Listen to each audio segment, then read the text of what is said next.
I can barely make out the screen with the commissioners, so it's probably easier if you do it there. Okay.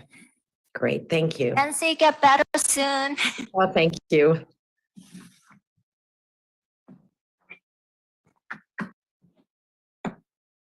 Before we begin, there's only one item.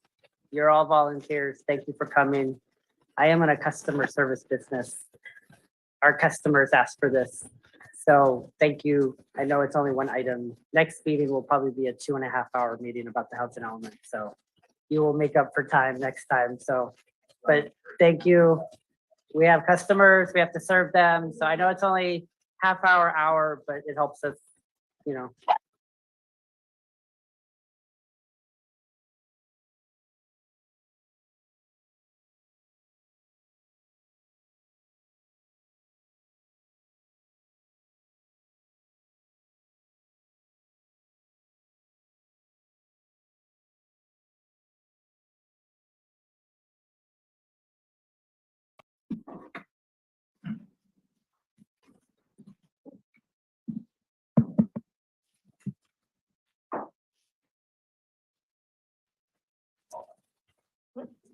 Welcome to the Planning Commission meeting on June 8th, 2023.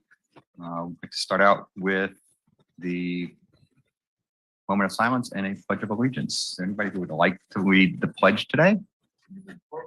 Or roll call first? Oh, I need to go grab the agenda.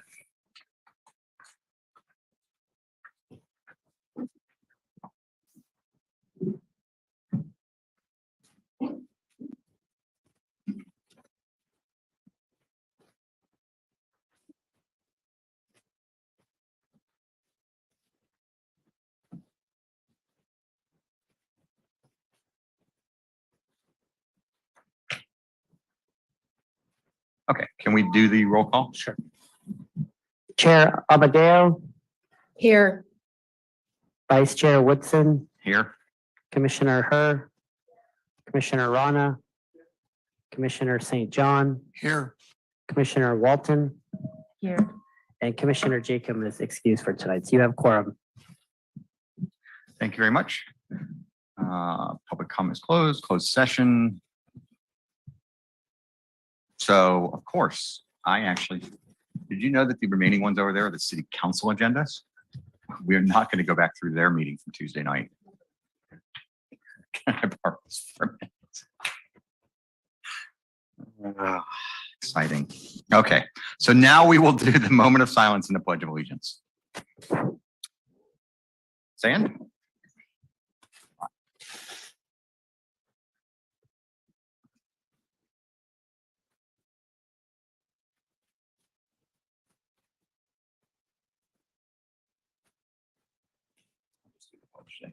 I pledge allegiance to the flag of the United States of America, to the republic for which it stands, one nation, under God, indivisible, With liberty and justice for all.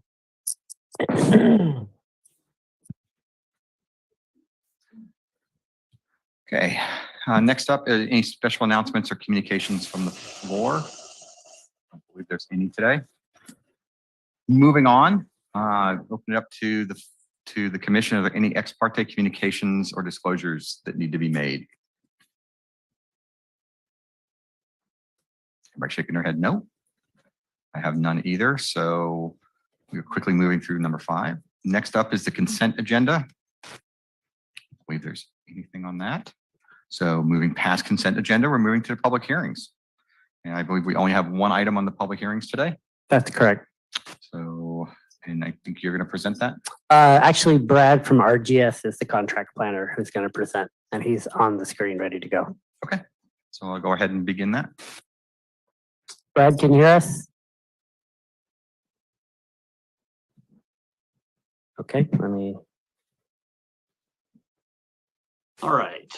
Oh. Let's see, get this organized here. Sorry, I had to last minute switch computers. I'm just reopening everything that I had. Okay, So if you need a few minutes, Brad, I do have some stuff I have to announce at the end. but sure, I that'd can be just- great. Thank you. So for the commission, while we're waiting for Brad, so next meeting is a really, really important meeting. I really need the body to be there. We are talking about the draft housing element. This is the document that lays out the housing policies for the next 8 years for the city. I made it available to the public and to the commission. I am having hard copies of the document made available for the commission and council. I'm getting it printed tonight, so it'll be ready by Monday. So if you want a it's a pretty meaty document. It's about 300 pages. So I just thought it'd be good to get a hard copy. So if you want to get that Monday at 9 o'clock, I'll have that for the commissioners and the council members, city attorney, and city manager. That's coming up. And then what else?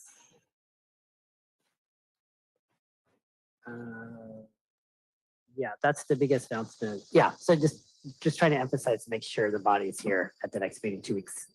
I would really encourage you to read it over. It's pretty technical. A lot of it's a bunch of census data. So I guess the expectation is you'll try to read it over, try not to fall asleep, and write down your questions. And if you want to send me your questions before the meeting, I'm more than willing to answer them, and I'll reply all so that everybody gets the benefit. If one commissioner asks me a question, then I'll share it, and then we'll share it at the meeting. So so if you could read it over, it's a pretty meaty document. So Brad, are you ready? I believe I am ready. All right, go ahead. All right. Share screen.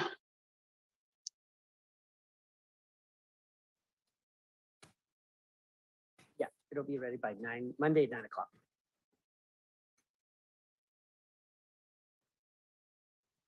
Show. Okay, this is a request to amend Marina Municipal Code Section 1742 150B regarding live-work units. Live-work units are integrated mixed-use buildings that offer both commercial and separate but attached residential space.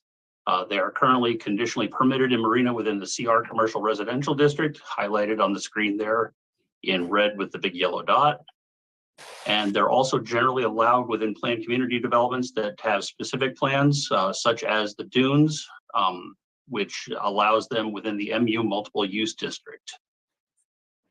The municipal code currently states that the sale or rental of any portion of the unit cannot be done separately. The residential and the commercial portions cannot be separated. They have to be maintained under current or under common ownership. Typically, that is how most jurisdictions do it. They sell, or they restrict that the unit can only be sold to one entity, and that entity has the option to occupy both spaces.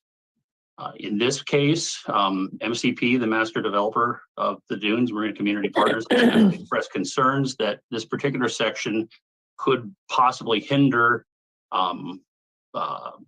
maximization of market appeal of the units, and with coming out of COVID and other economic happenstances that have occurred, they want to be able to maximize the appeal of the units, and they would like that particular restriction removed from the municipal code.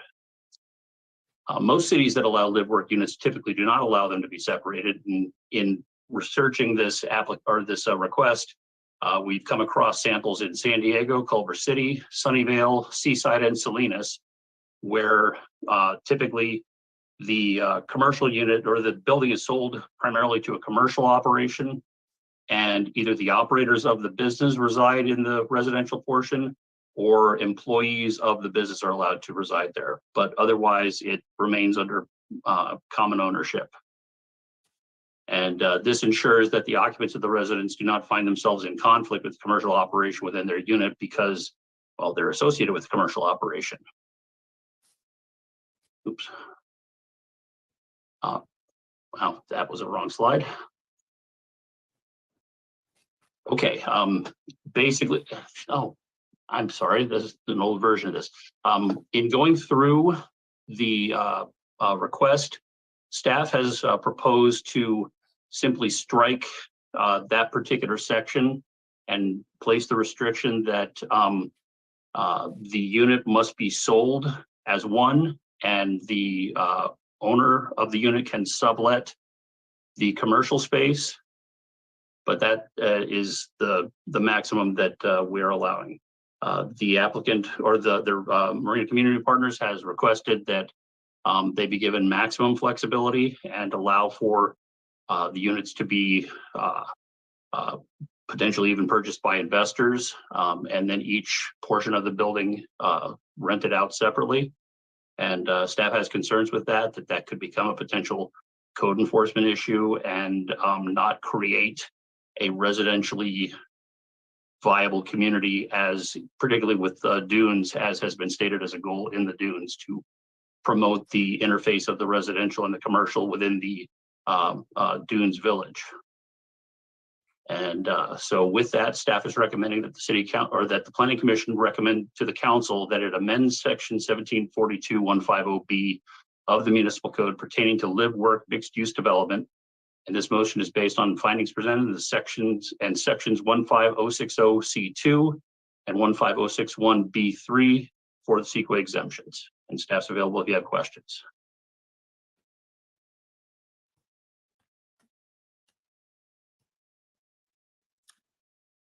Is that it?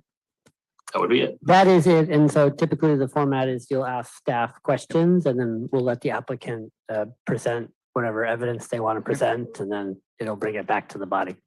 So I think we'll start on the left and work from left to right. Anybody who have questions?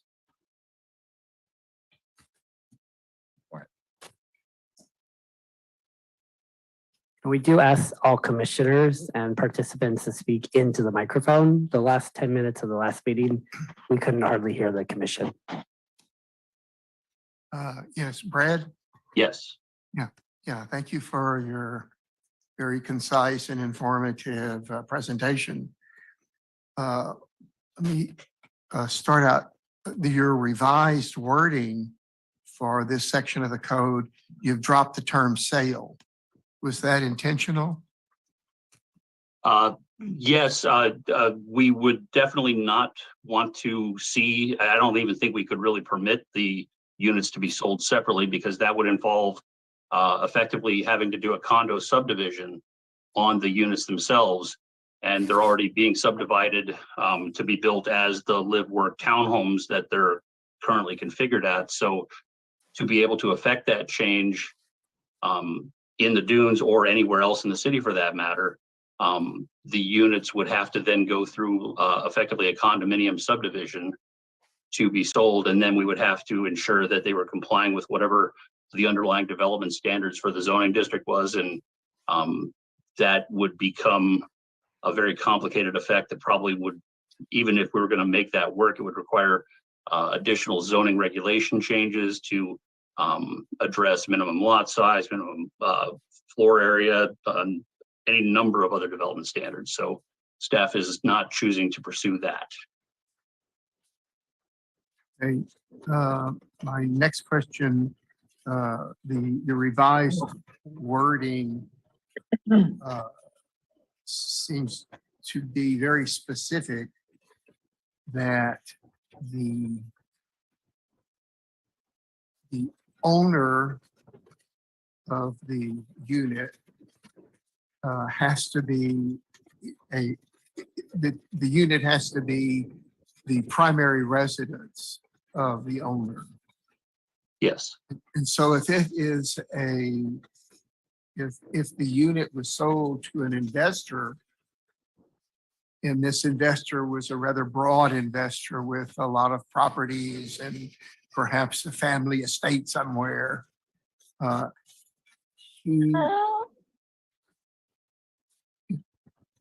yeah, I heard something, but I'll just keep going. So if it's an investor, then the investor, in order to rent out, he can't rent it to two separate entities. Is that correct? That is correct. Okay.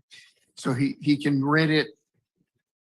If he rents the downstairs portion to a business, then the business has to put either an employee or the investor himself in the residential section. Is that right?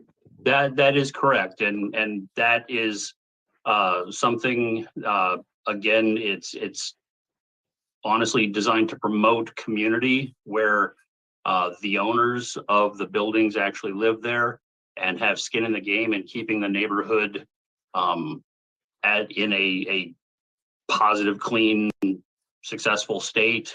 They are residents, they're owners, they have no skin in the game actually. And it's something that we feel is in line with the goal of creating communities and promoting that sort of feel, instead of having an investor buy up a block of buildings and have them constantly being rented and potentially being rented out with differing uses in the commercial and residential portions that could wind up in conflict.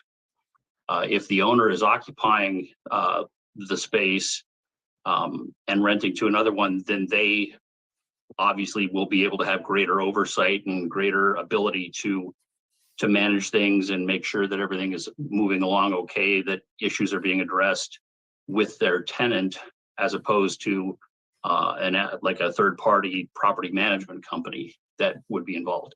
Plus, this is also a practice consistent with the city's short-term rental language, that whereby the short-term properties for short-term rental are allowed to have portions of them rented out for short-term Airbnb type operations if they are owner occupied for that reason. Okay, let me go really, I'll jump now. My last question. How do you establish, for the purpose of this code section, how do you establish primary residence? How does, in California, it's a little, I believe it's actually defined in the municipal code. I'd have to dig to find the section, but I seem to recall in looking at the short-term rental language that it is defined out as place where person has their driver's license addressed to, and they get their utility bills, and it's the place that they live more than a certain amount of time per year, I believe. But I'd have to look that's at correct. that. Yeah, That's correct. okay. Okay, that's all I have. Thank you, Brian. Thank you.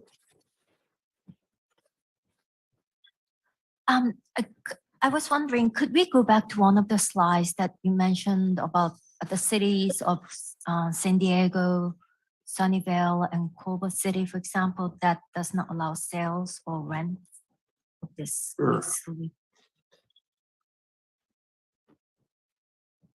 Yeah, he's pulling it up now. yeah.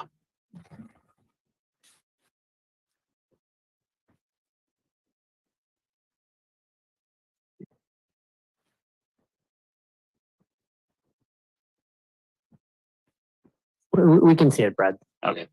Yeah. Just out of curiosity, what's the underlying reason that this city is blocked? This space? Honestly, I do not know. I did not actually speak with any of the planning staff in the other cities. I simply went through their municipal codes to see if they had a definition for live work units, and these jurisdictions did. And typically in a practice different from what we are looking at here, particularly with Seaside and Salinas, because they're obviously neighboring communities, they actually focus on the commercial unit as the primary unit. And because they're focusing on it as a commercial development, which is honestly, it's been the traditional way to look at it, where you think of like the artist space, the creative type that has their studio in the front, and they've got their living space in the back or above it. That's typically historically what has been envisioned as a live work unit.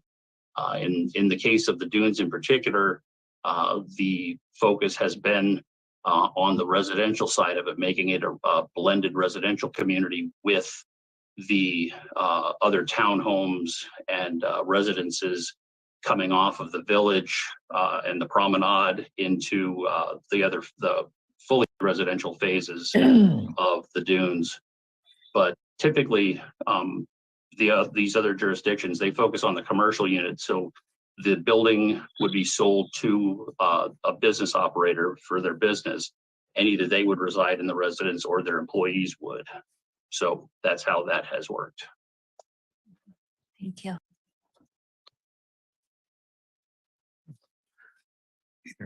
Either you have any questions?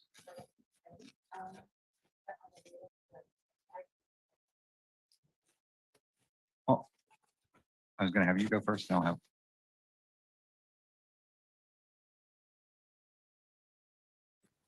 So my question is just is go along with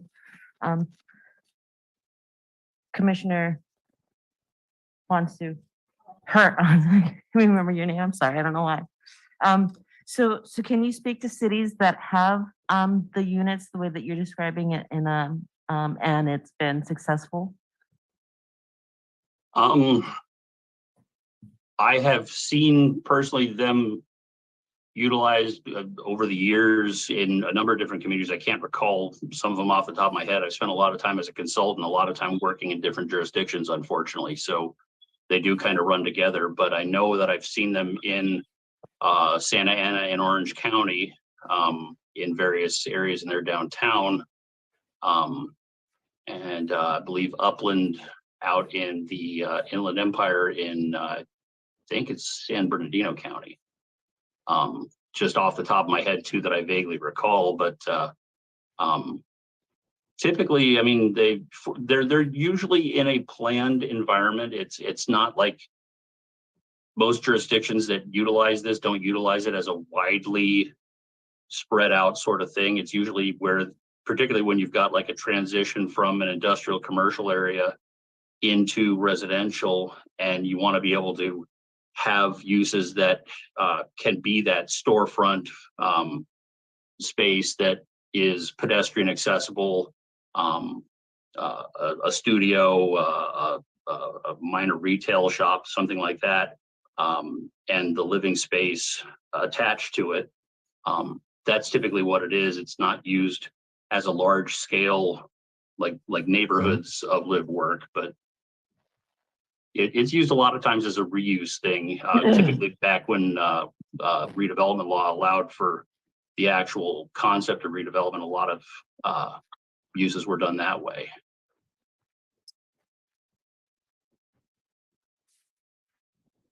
Thank you. And then my last question will be for Guido. A few weeks ago, we had a question about a building on reservation, I believe, that is commercial on the bottom and has some residences that had to be brought up to code on top. There's 4 of them. It's the one on Rain Dollar. Rain Dollar, The I'm 200 sorry. block, the 225 Rain Dollar. The church.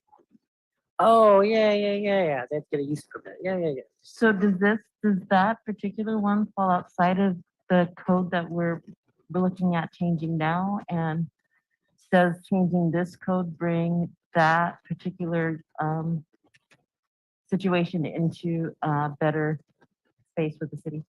If that makes sense. That's a different zone. And that was a use permit to legalize an ADU and I think an additional housing unit. That was something unique to that zoning district that we had to bring the use permit to this body. So that's a little bit different. So. Thank you. It's a lot to learn here.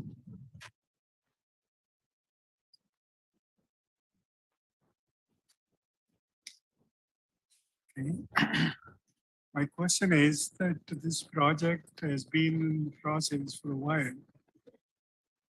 And the conditions, those are existing, were very well known. What has changed to ask for this amendment now? What has changed? And Commissioner Rana, after Commissioner Amadeo speaks, that might be better directed to the applicant, because in terms of what are the market conditions, because they're more in the know about, you know, the market issues, so. We'll let Commissioner Amadeo speak and then, yeah. Any other questions? Okay. Commissioner, Chair Amadeo. Thank you very much. I hope you can hear me. Yes. Okay. When I was looking at the replacement language as it is in the staff report, it appears that what this does, and please correct me if I'm wrong, that number one, the units would only be allowed to be sold separately. In other words, not a single buyer could buy up, say, 5 units. Because they have to live in the unit themselves. And That is correct. Okay, so that was my first question. And then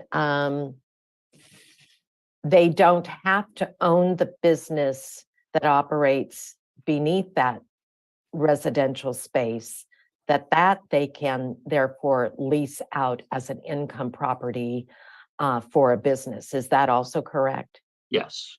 Okay. Those were my 2 questions. It was just clarification because I felt like I'd missed something when you did your staff report. So those were the 2 things I needed clarified. Thank you. Sure. The 2 questions I had were asked. So at this point, if you would like to go ahead and speak.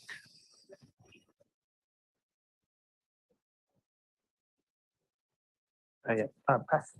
Press the button. There we go. It's lit up. Okay.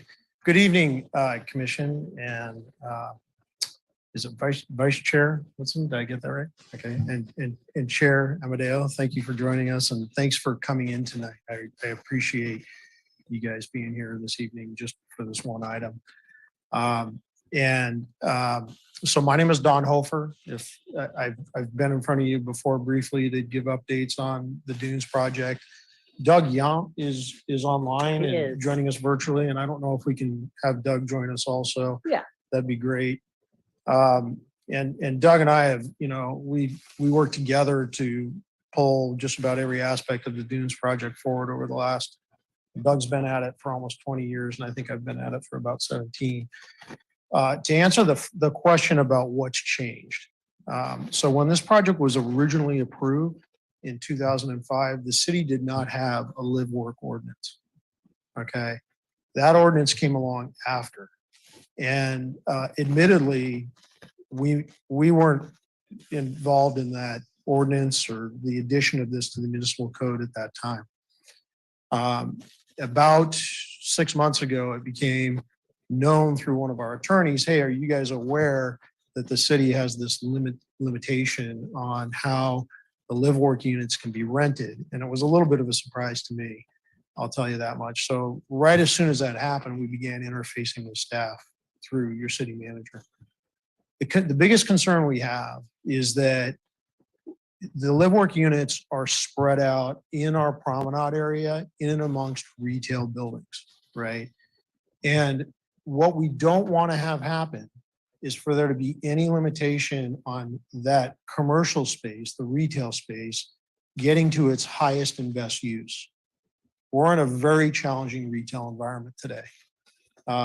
In about 2008, it started to get difficult, and it's continued on a steady pace with the pandemic only, as you guys know, making it worse. It is very challenging to bring forward a retail project in this environment. We've lost 2 of the major tenants at the Dunes shopping center, at the Dunes Center, which I think you guys are aware of. And it's the brick and mortar is what it's called in the retail world, is a challenging proposal today to get folks to invest and to come out. We anticipate that within the promenade area of the Dunes, as a result of that, the majority of our tenants will likely be F&B and entertainment. So F&B is food and beverage and entertainment. So restaurants and entertainment type of venues. Maybe we'll end up with a small, wine bar. We're looking at boba tea. We'll have our specialty grocer there, which we worked very hard to bring in. But the success of the promenade is going to be based on our ability to create energy between and amongst the retail space. We're putting in string lights. You guys have seen the presentation. There's a tremendous amount of investment going into this area. And, the biggest problem in retail is when you have what's called see-through, right? So when you have a retail frontage with no activity, in it, no one in it, you can see through it, right? You see through the glass, there's no energy there. And so the concern with the live work ordinance as you guys have it today is that it actually might prohibit people in a sense from using that commercial retail space. That's the concern. And so now you'll have businesses in the retail buildings, and then between two retail buildings, we have live work units, and then you'll have potentially this void. And what we're trying to do is just create an environment where for those owners, we have the best scenario where they can come in and get that commercial retail space to its highest and best use with no limitations, right? So the concern was that, hey, the way the ordinance reads today, everything has to be rented to the same person. And as staff has indicated, there are some areas where that is the approach jurisdictions have taken. Those are archaic. I'm going to tell you today, in today's retail environment, they do not work.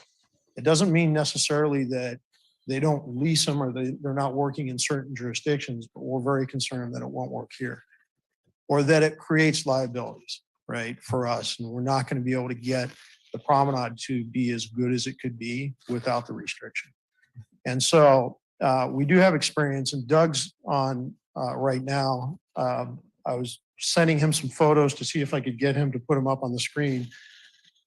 This week on Tuesday, I visited a project that Shea built in Aliso Viejo about 10 years ago called Vantis. And I'm happy to share the photos with you. It is a live work community in amongst a planned community, as staff has indicated.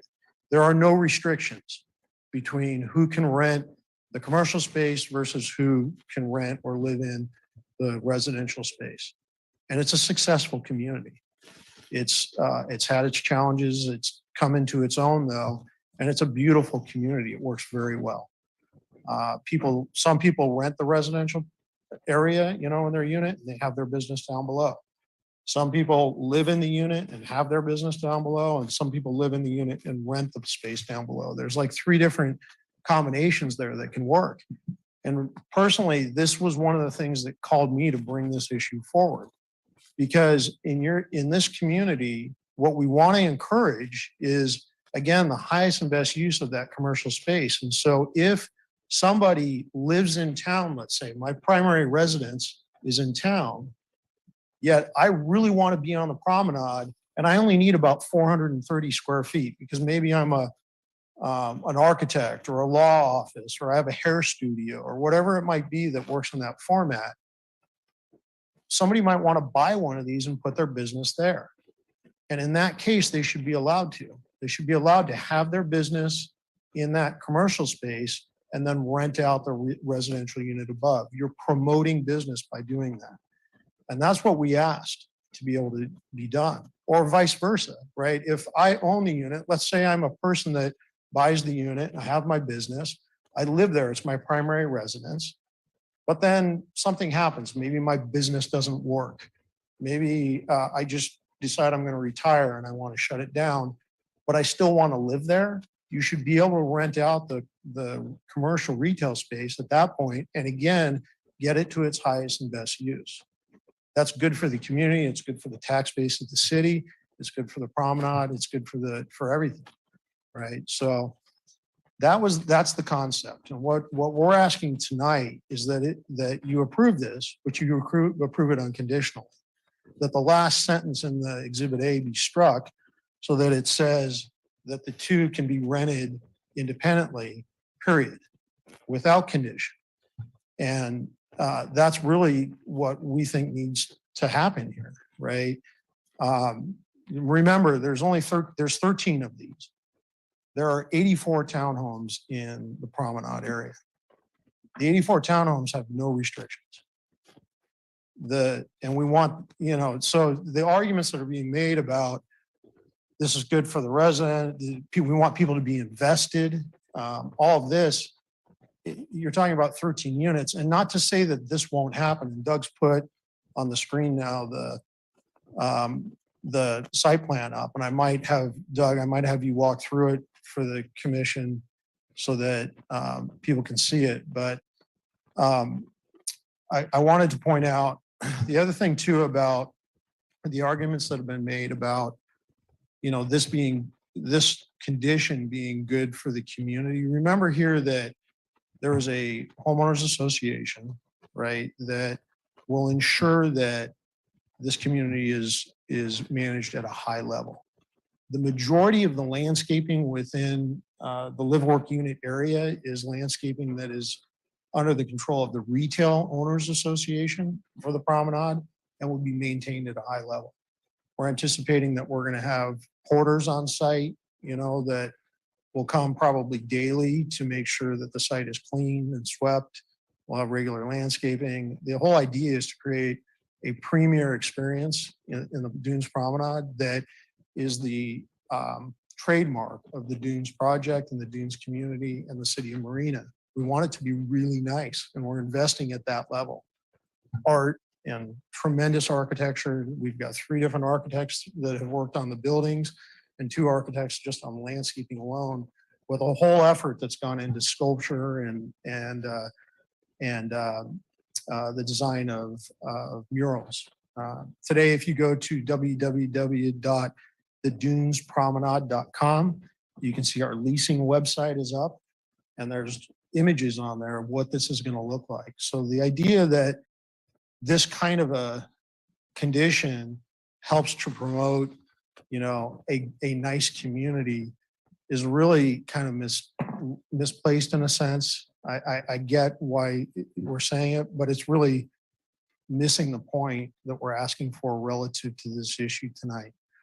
I want to touch on short-term rentals also, and then I'll let Doug kind of walk you guys through the site plan, and then I'll be open for questions. But in terms of the short-term rental issue, we have a short-term rental prohibition. Okay, our CC&Rs at the Dunes prohibit short-term rentals. Okay, and that's an issue that's taken up by the homeowners association.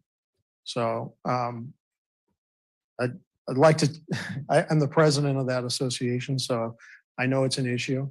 We have had issues that have come up where owners come to us and they say, hey, there's a short-term rental happening in this area, and then the homeowners association steps in and make sure that it stops. We have the ability at the association level to fine owners that are not compliant.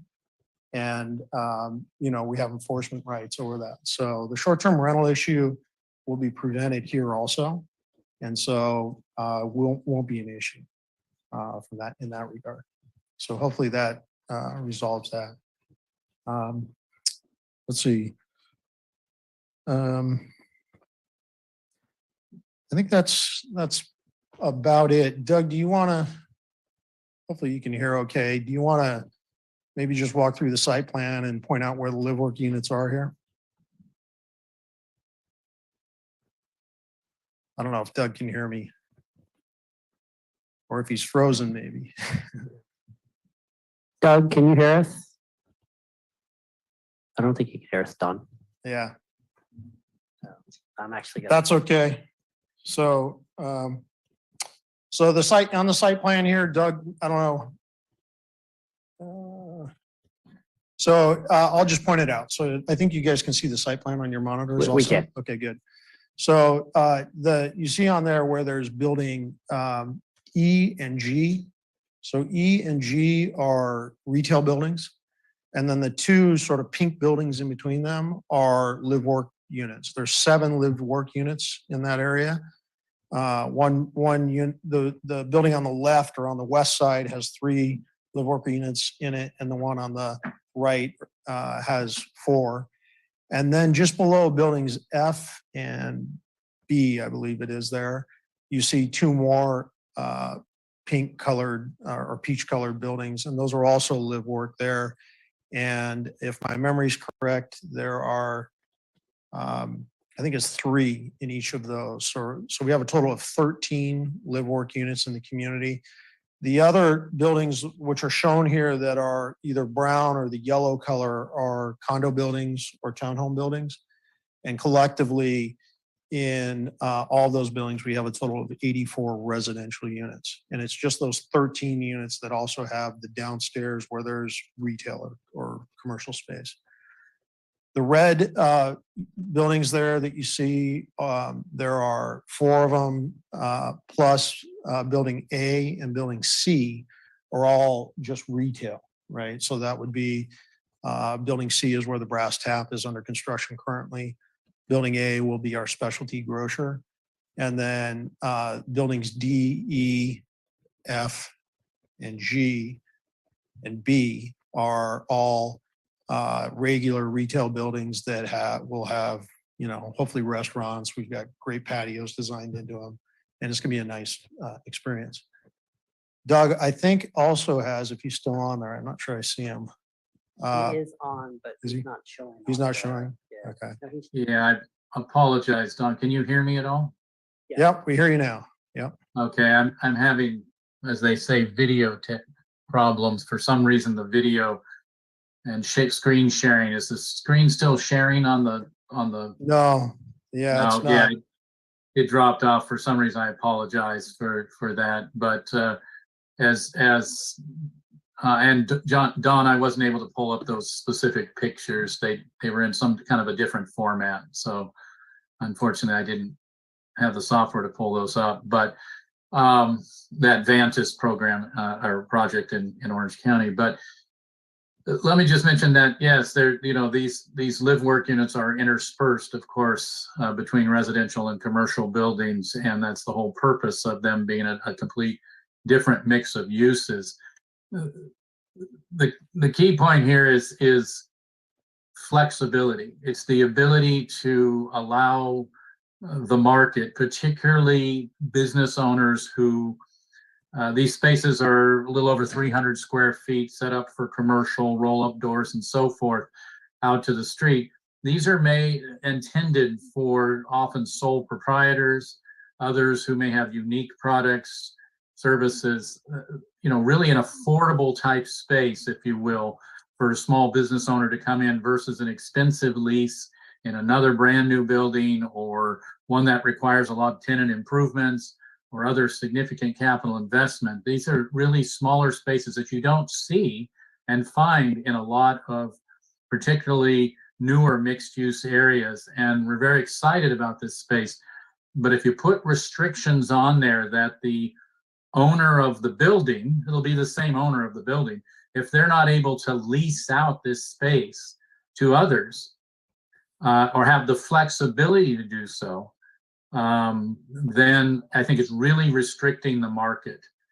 And it's really going to create some issues. And I think we're sort of denying small business owners, particularly in Marina, from having these opportunities, these 13 opportunities to lease space at a smaller rate, smaller footprint, and really get a foothold in their business as they move on and expand their business over time.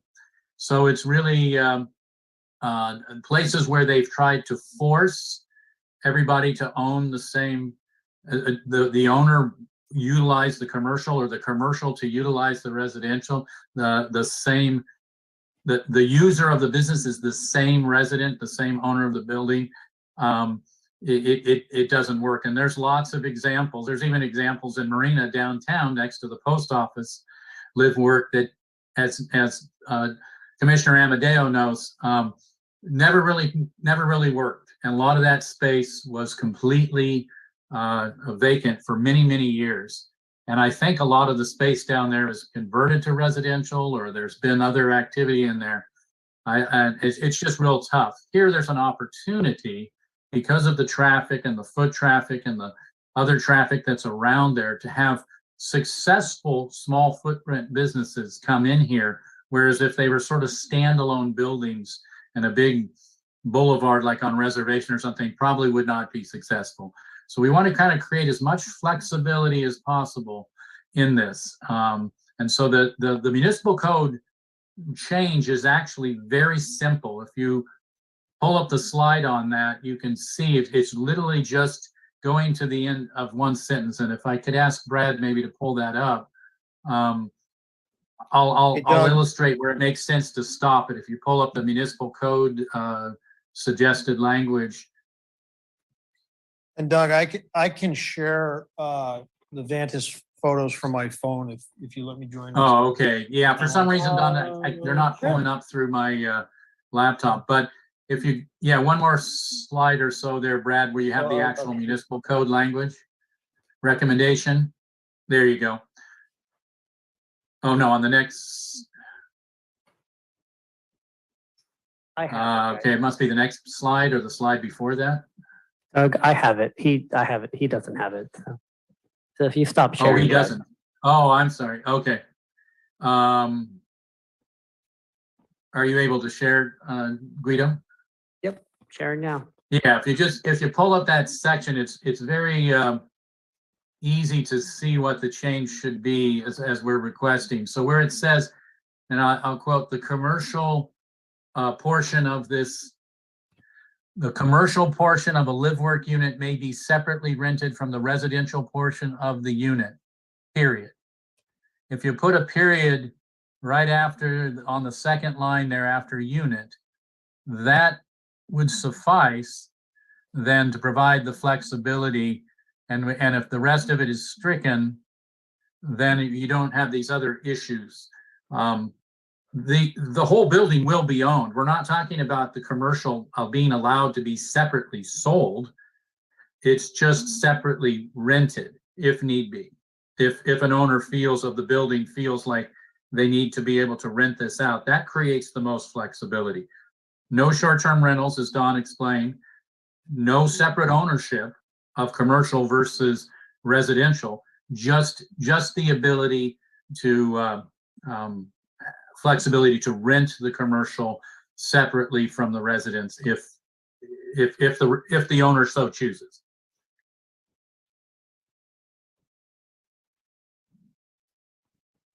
So thank you. Those are my comments. Was there anything else, Don, that we wanted to hit on?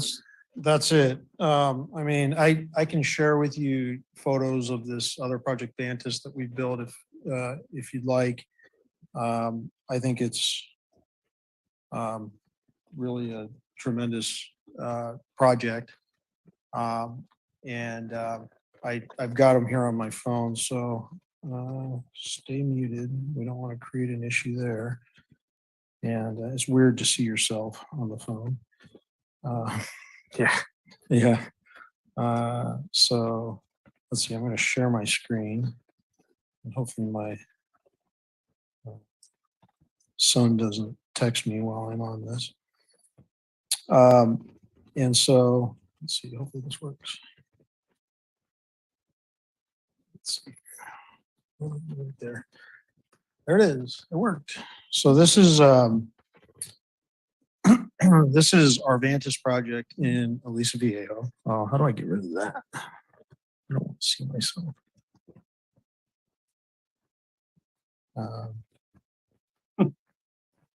Okay, that didn't work. Sorry, guys. I'll try it one more time.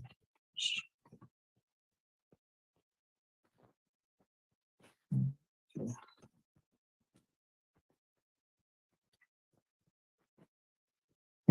All right, I'm not able to find it, but to make this work, but I'm happy to share them with you. You were sharing earlier, Don. It was. It It showed up on the screen.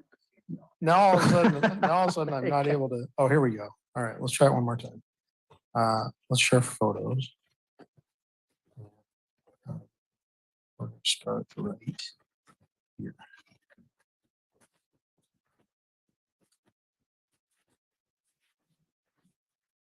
Sorry, I apologize for this. It's amazing what you can do. All right, one more time. And you guys might just have to see my face on there. I apologize.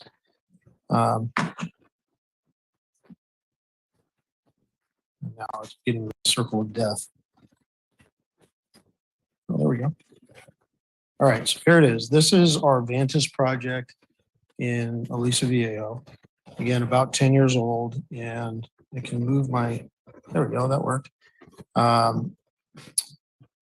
Looking down the street. And again, these are live work units that have, you know, a workspace down below and then living units above. These range in square footage anywhere from about 350 square feet or 330 square feet, all the way up to, I think the largest one is getting closer to 800 square feet in this community. Ours are smaller. This is the front of one of the units. And you can see on the left there, that's the residential door that goes to the unit. And then the front is right in the middle of the photo is the retail space. Done very nicely. It's called City Walk. And no restrictions on these units. So you can rent the bottom or you can rent the top and it doesn't matter. And so, well, so that's it. So it gives you an idea of a community, a really nice community, and you know, kind of how that works. And now you can shut me off, or I can try to figure out You how to can do that stop here. sharing. Stop That sharing. probably is the best idea. Let's see if I can figure out how to do Yeah, that. you're good. You're There we good. go. So that's the Vantis community. And again, you know, we're just trying to get to a point where we've got sort of a reasonable scenario for these units. We don't want to be in a position where we're arguing or, you know, staff, I think, has done a tremendous job here. I feel very awkward, you know, up here. I don't want you to think that we're at odds with the city necessarily on this. We're just trying to present an objective scenario to you so we can talk through it. And, you know, that's, you know, what we're asking for is just sort of a unrestricted program. And, you know, I'm happy to answer any questions that you guys have or, you know, take this to the next level so we can make a good decision here tonight.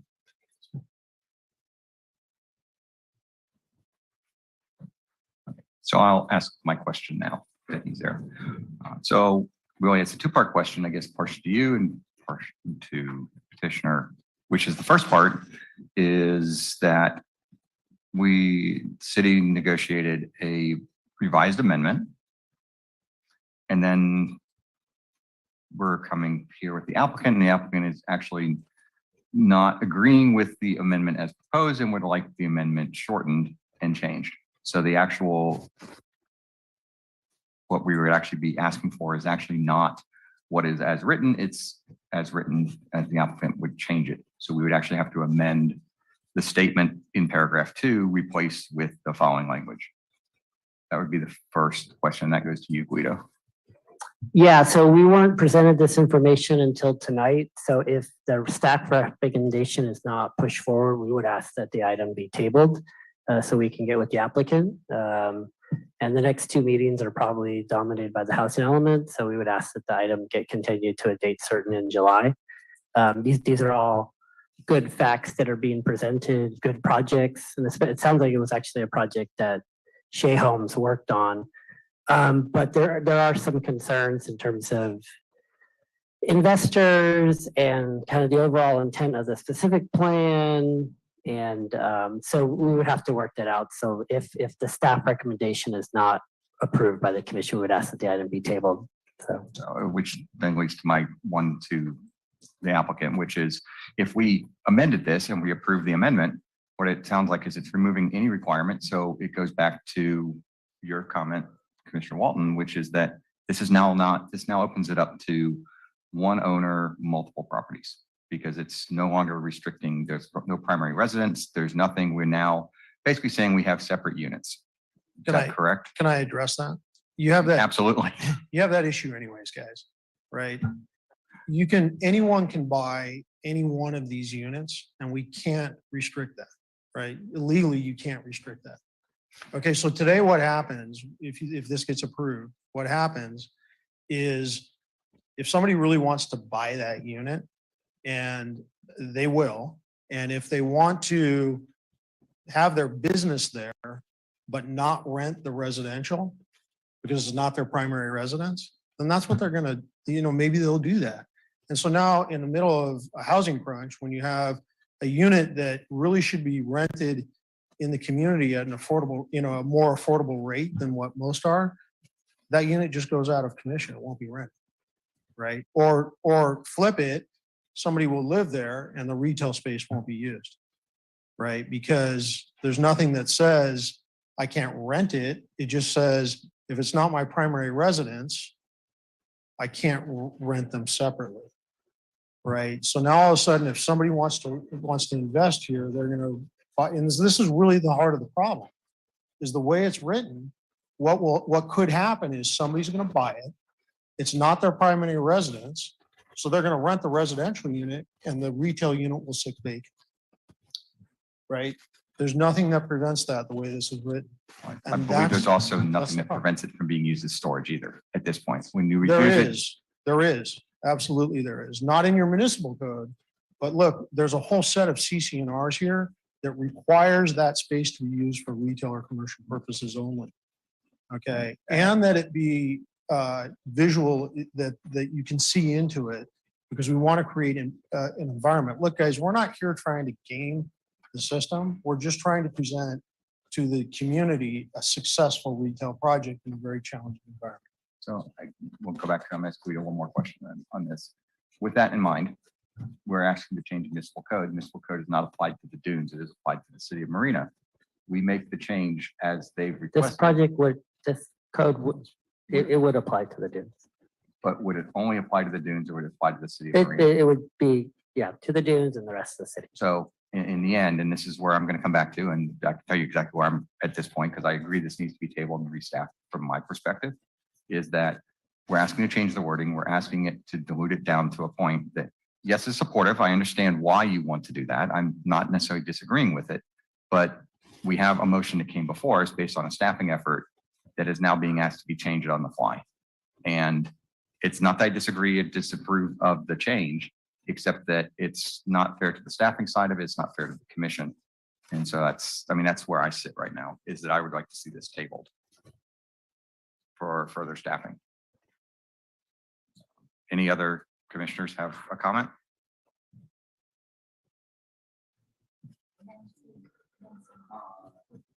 So, Vice Chair, you might want to, if you have clarifying questions of the applicant, or if you want to close the public hearing so you can deliberate, that's your call. As Mr. John, you have a comment that you would like to add to that? he did raise his He hand. did raise his so- hand. I see it. Yep. That's why I'm calling on him. Okay. Yes, thank you, Commissioner. I appreciate the ability to speak further about this. I think it just sounds like there's some misunderstanding about how this is going. I'm going to be frank, and I'm going to address your concern about the last minute. We specifically requested to see the municipal code change and be able to discuss that ahead of time, but unfortunately, we were not provided with that and the ability to do so. That's why we have to raise it at this point. If we had a chance to review it beforehand, we may have been able to have further discussion on it with staff. I realize they're very busy, lots going on. So I'm not in any way blaming them, but it is unfortunate that we weren't able to review it, the proposed change ahead of time. It's really, again, very simple. The change is just to allow the commercial to be rented out separately from ownership, and it's very common, and it's creating the most flexibility. If it's something that's specific only for the dunes, and there's concern about some policy citywide relative to the rest, then make it specific just to the dunes. This is a situation where tonight and in the discussion and in reading the staff report, I still am confused about what is the policy purpose of the additional language in this municipal code change for relative to ownership and having to have the same owner be the commercial user. I don't understand the policy behind it. I've been doing this for 40 years. I to me, I don't see the policy purpose behind that or what the city is trying to achieve in its policy goals there. Again, Mr. Hofer explained very clearly the short-term rental is not allowed. Commercial space must be used for commercial per the CCNRs and others. I think all the protections are in place.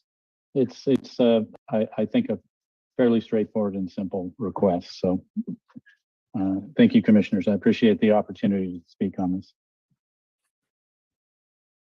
Any of the commissioners have any comments or questions? Chair Amadeo. Thank you. I needed to unmute myself. I have dogs that have been barking. I want to understand staff's point of view in bringing this back. And I think that I've gotten some clarification between what Marina Community Partners and what staff's concerns are, and that if it's a municipal code change, that impacts the entire city. And the city does have short-term rentals, even if the Dunes does not. And this is a different kind of product, but it doesn't mean that isn't something that couldn't occur, say, in our downtown specific plan area when that gets approved, or someplace maybe in Marina Station as that's developed. So the question I have for staff is, if this was done not as a municipal code change, but specific to the Dunes, how would that happen, and would it still need to come back? Just I can answer your question. So first off, just want to clarify, the staff report was provided to the applicant on Monday morning, so we just want to clarify that. And in terms of if it wasn't in the municipal code, that would require an amendment to the specific plan, which is in a sense similar to this process, but I think universally no one really wants to touch the specific plan because there's a whole bunch of rights and responsibilities tied with that in the development agreement. So this was kind of a reasonable compromise to get to this position. In terms of the intent, there is concerns about, renting out multiple spaces to multiple investors, in a sense, losing some of the land use control that we do have within the specific plan. And so that's the first part. The second part is a fundamental fairness to the commission and staff. Mr. Hofer and Doug have brought up some really good points. They brought up some sounds like some very interesting projects that they personally have worked on. So we just want to have the opportunity to research those and to report favorably potentially out to the commission. But at this junction, we don't have that time. So. Okay, and then if I can make some comments, Vice Chair Woodson. Absolutely.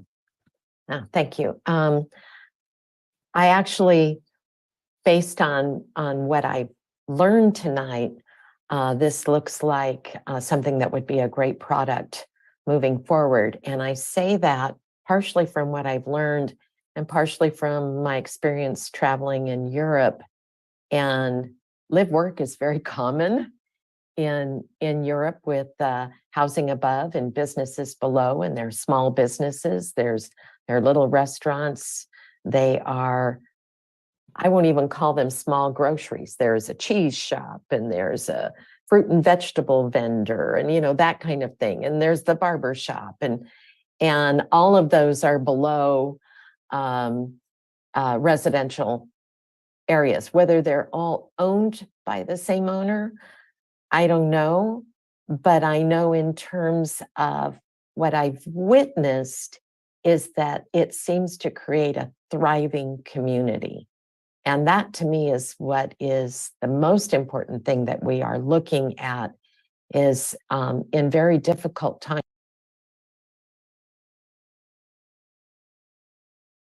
I certainly can see that that is what Marina Community Partners is interested in. And I also believe that is exactly what the citizens of Marina is looking for, is to create a thriving community for our residents and for our businesses.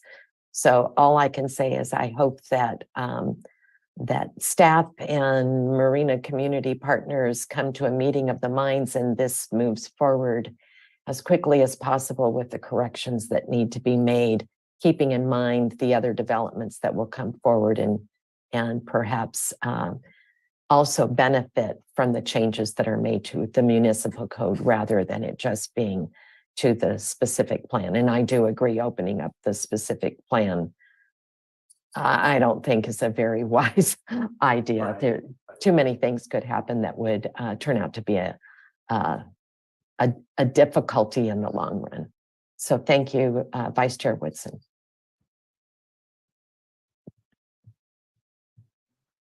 You have comments? Okay. Thank you, Vice Chair Woodson. I just wanted to clarify with Don, his proposed wording is very simple, but I wanted to, and he would say that the commercial portion of the live work unit may be separately rented from the residential portion of the unit. Period. I'll stop. Earlier, either you or Doug said that legally you could sell multiple units of these live work, these 13 units, that a single investor could buy 2 or 3, that you don't have a legal mechanism to restrict the sale to a single entity who would be mandated to live in the residential portion. That you just can't do that. But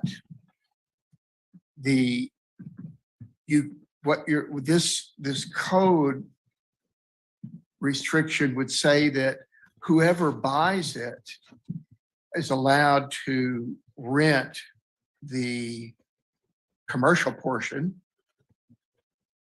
but the buyer really can't rent the residential portion. He can only rent the commercial, and he can leave the residential empty or as a storeroom or yop.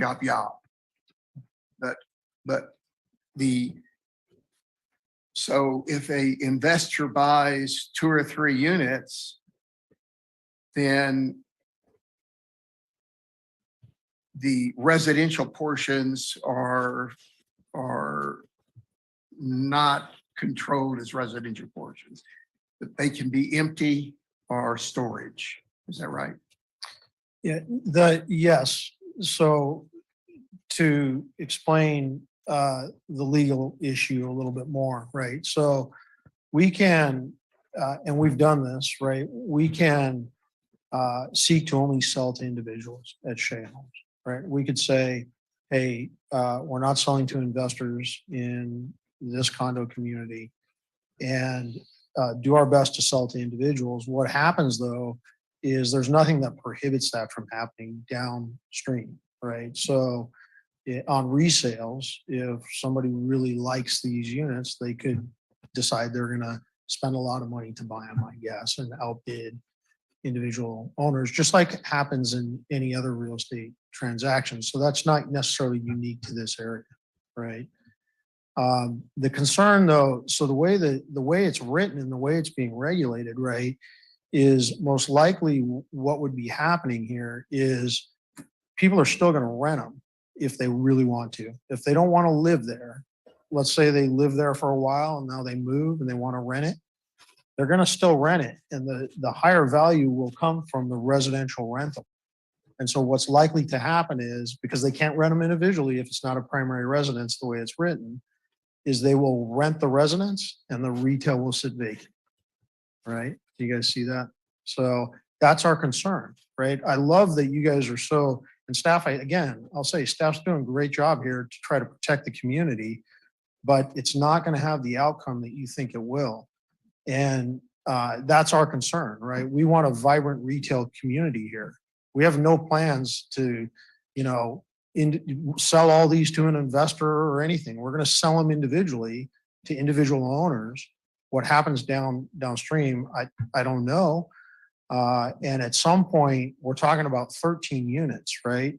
I mean, the same thing could happen in any townhome community where an investor buys up townhome units and rents them, right? And there's nothing you can really necessarily do about it. The thing we care about here, because we're only talking about 13 units again, is that the retail space gets to its highest and best use, no matter what, right? That's the best thing for the city. That's the best thing for tax revenue to the city and for a thriving, retail and promenade environment. And so that's what we're trying to do. I mean, if you guys want to say, look, this portion is only for the dunes somehow, I'd love that. I don't want to create a problem, and I apologize that to the commission and to staff that this is happening the way it is. That really wasn't the intent. We love working in your city, and we appreciate what staff does. So I feel bad that it's come out this way, but that's what we're trying to accomplish.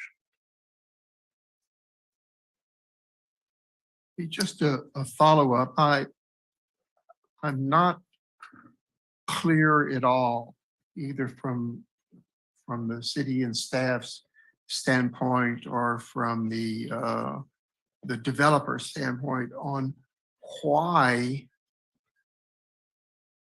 this is such a federal case of that the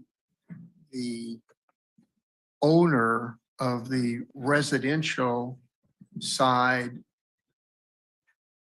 can't be a renter. He can only be a primary resident, the homestead of the property. And that's why I'm so confused about what makes this live-work unit so special that we force it into the definition of the real estate, the home portion of it is the controlling portion, where the developer really wants the commercial side to be the controlling portion. If that's the important piece, that this is along the promenade, and it must be visible, and it creates the thriving commercial side of the project, and the residential side is a bonus. Anyway, that's my concern. I don't understand why the live-work unit is controlled by the living side. It's not. No, in the code it will be. Yeah. If I may address that, just because of the live work unit is definition is established in the municipal code, and that is how it was addressed whenever it was first adopted, prior to certainly my joining the city as contract staff. So I don't know exactly what the mindset was. Typically, historically, planners, when there have been developments like this, one of the concerns is that there be maintained compatibility between the commercial and the residential tenants, so that there's not like conflict between someone who is renting a space as their residence and then a loud, stinky, obnoxious sculptor goes in, they're like a metalsmith or something, and like the old historic kind of artist loft sort of space is kind of traditionally what this has been.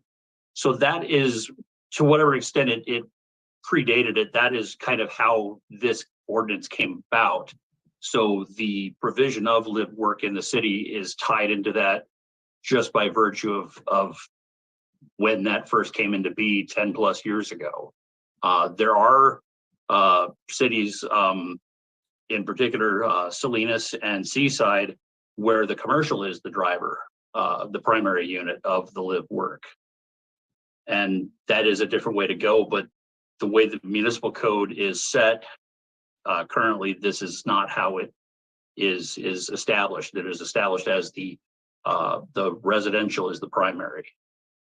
So that's what drove that. That's why we modified it the way this is, to identify or to establish the idea of being able to sublet separately the commercial space from the residential.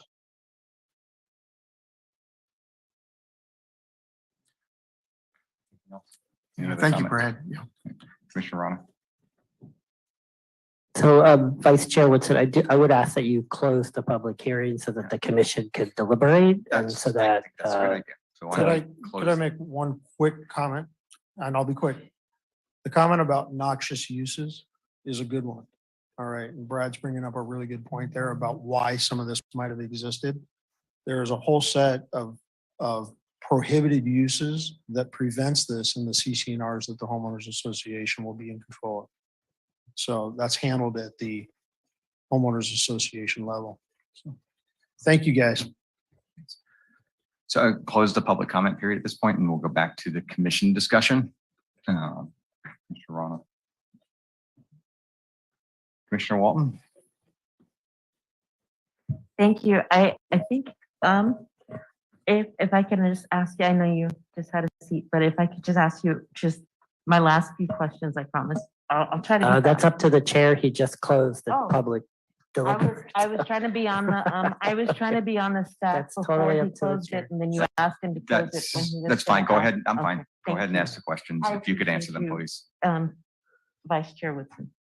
So if you could just help me to understand the idea of this is that the sole proprietor will purchase both the small storefront and the living attached space, the attached living space, sorry. And then either occupy the attached living space and do business out of the retail space below. Okay. You mentioned that the Vantage homes are 300 to 800 square feet approximately. How big will the homes above the retail space be? So that's the existing community in. Yeah, ACO. I mean, for the yeah. dunes. Oh, for the dunes, for Yes, ours? sir. Let me see if I've got this at the tip of my tongue. I think we're in the 18 to 1900 square foot range for the Nice, for unit the above home. it. And then That's then the retail space, and please don't quote me exactly on that. Doug might be able to pull it up. But, and then the retail space down below is about 430 or 450 square feet. That's wonderful. So, yeah, they're. That's nice. correct. Huh? So that's nice. I was thinking it was gonna be somewhere between a 300 and 800 square foot, but 18.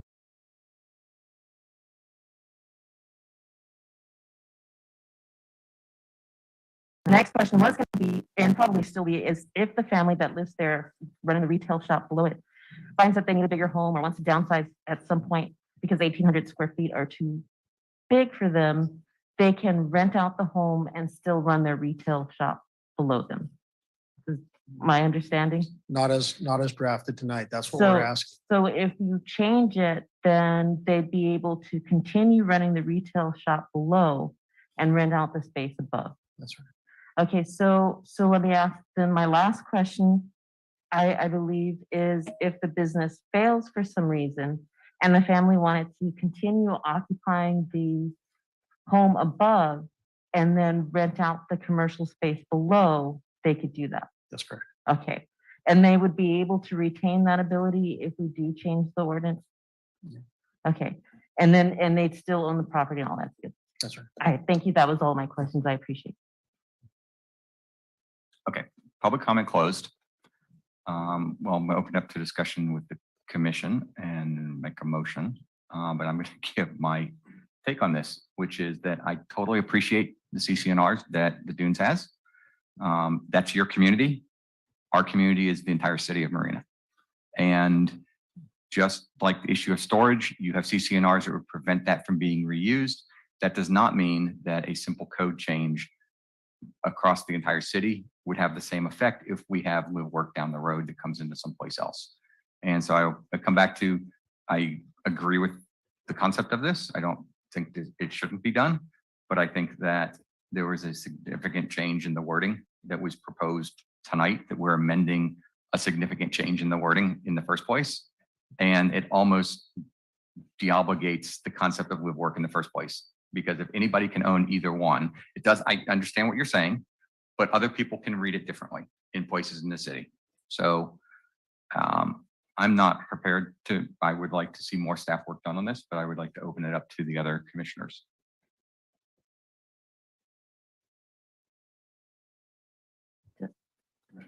Thank you. I would also recommend that we have the staff bring this back to us with a little more work. That I'm a little lost and I'm a little concerned, I think, with respect to this being a citywide ordinance. And I don't know if there's a way that it could be something that's just restricted or just is assigned with respect to the dunes, but if it's the entire city, then I would like to see how that would look as well. Thank you. Thanks, Commissioner Walton. Any other commissioners? Sure, commissioners. Yeah, I agree with Vice Chair Walton, Vice Chair Woods. Yeah, Scott. I agree that I support that it be tabled for this evening and go back to staff. And thank you. Chair Amadeo. I think we've reached some consensus here. And if this was just for the dunes, it would be different. But because it does impact the entire city when you do a municipal code change, we need to make sure that it works throughout the city, not just for one aspect of it.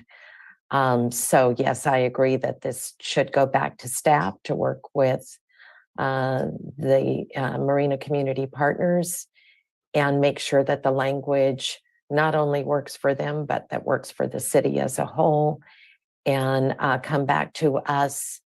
I believe we were, and maybe I can make this as a motion if there are no other hands raised, that this comes back. I would make a motion that this municipal code change comes back to the Planning Commission at it. Would it be the first commission meeting in July? I'm asking Guido, or the second commission meeting in July? Probably the next couple meetings will be dominated by the housing element. We could Right. certainly try for July 13th.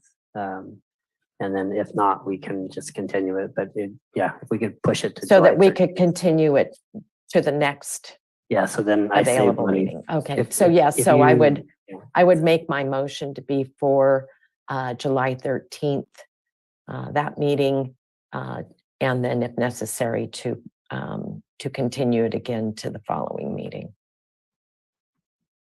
there a second? Mr. Ron seconds.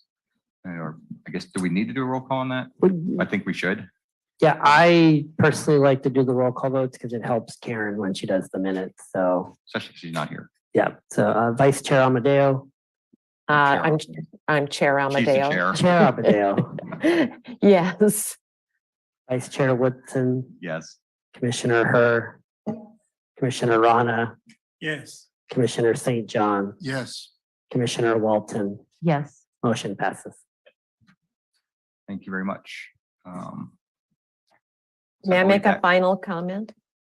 Sure. Okay. First of all, I want to thank the staff and Marina Community Partners. I know that they work very hard together all the time trying to create a great project for the citizens of Marina, those that currently live here and those that will live here in the future.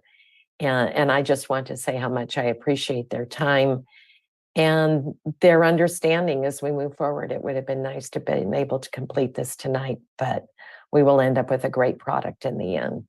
And that's what's really important. Thank you.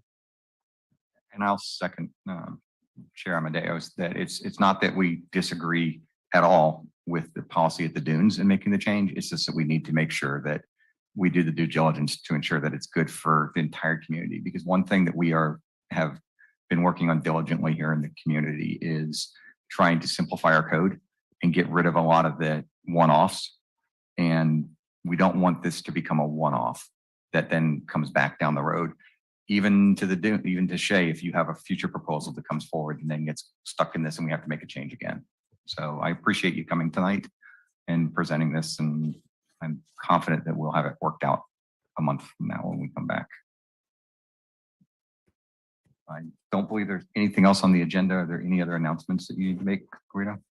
No, we're continuing to work hard. We've got a lot going on, general plan, downtown, objective 300-page epic standards, to read. a 300-page housing element that you'll have to read. Yeah, so a lot going on. So we look forward to continuing to work with the dunes and all the other major applicants and the planning commission. So- May I ask a quick question of Guido? I Yes. know I've asked this in the past. There is a lot that is on the corner of Reservation and Reservation, immediately Reservation. next to the Hampton Inn and Suites. It is a lot. It's separate from the Hampton Inn and Suites. And I would like to know what that is zoned for and if there is any interest in that lot. I know there's going to be a roundabout that will cut into it, but it won't cut into it very much. So there's still this wide open space, and I wanted to know what it was zoned for. Is it just zoned visitor serving, or is it zoned more specific than that? Yeah, I thought we prepared a memo for the commission 3 or 4 months ago. And that what articulated- ended up coming back was, gee, that's where the roundabout is going to be. But the Right, roundabout right. doesn't fill up that entire lot. That goes for a whole block. So- Okay, we can certainly go back and explore that. That's fine. Thank you very Yeah, much. yeah, no problem, no problem. Thanks, everyone. That would be a wrap for tonight.